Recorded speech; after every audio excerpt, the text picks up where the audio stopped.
कभी सोचा है कि भारत का जो सर्वोच्च पद है यानी राष्ट्रपति का पद, उसका असल में काम क्या है? चलिए आज इसी को एकदम साफ और आसान भाषा में समझते हैं। हम सब जानते हैं कि ये भारत का सबसे बड़ा पद है, लेकिन राष्ट्रपति की असली भूमिका क्या होती है? आज की इस चर्चा में हम इसी सवाल की तह तक जाएंगे और सारी जरूरी बातों को एक एक करके समझेंगे। तो हमारी बातचीत का सफर कुछ ऐसा रहेगा। सबसे पहले हम जानेंगे कि उन्हें भारत का प्रथम नागरिक क्यों कहते हैं।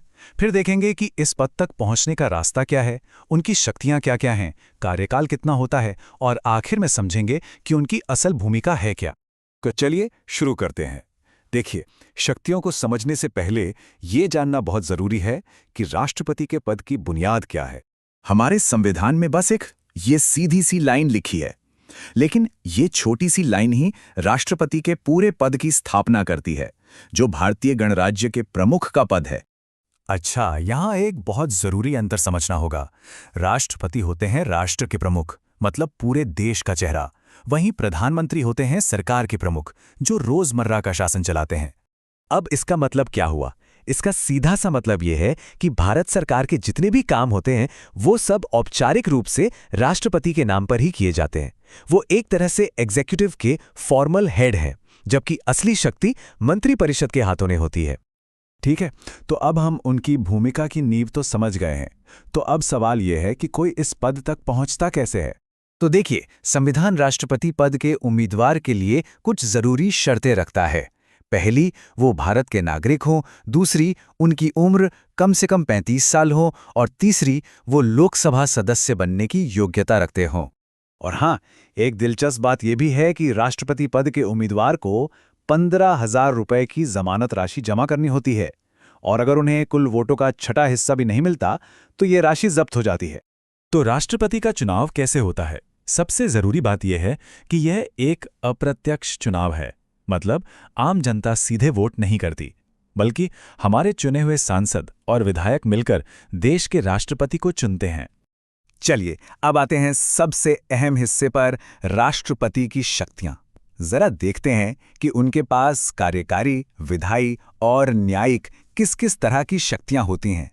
जैसा कि हमने पहले बात की, सरकार के सारे काम राष्ट्रपति के नाम पर होते हैं।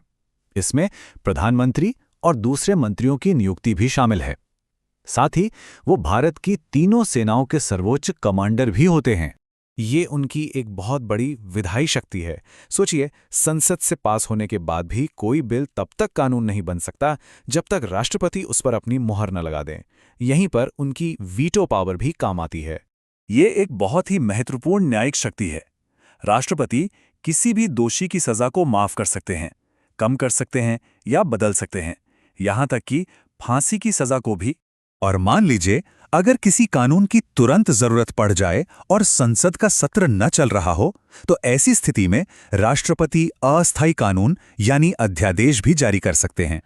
तो राष्ट्रपति के पास इतनी सारी शक्तियां तो हैं, लेकिन हमारा संविधान चेक्स एंड बैलेंसेस पर चलता है। तो उनके कार्यकाल और उन्हें पद से हटाने की भी एक तय प्रक्रिया है। भारत में राष्ट्रपति का कार्यकाल 5 साल का होता है। ये एक निश्चित अवधि है जो पद की स्थिरता को बनाए रखती है। और ये सिर्फ एक संवैधानिक भूमिका नहीं है।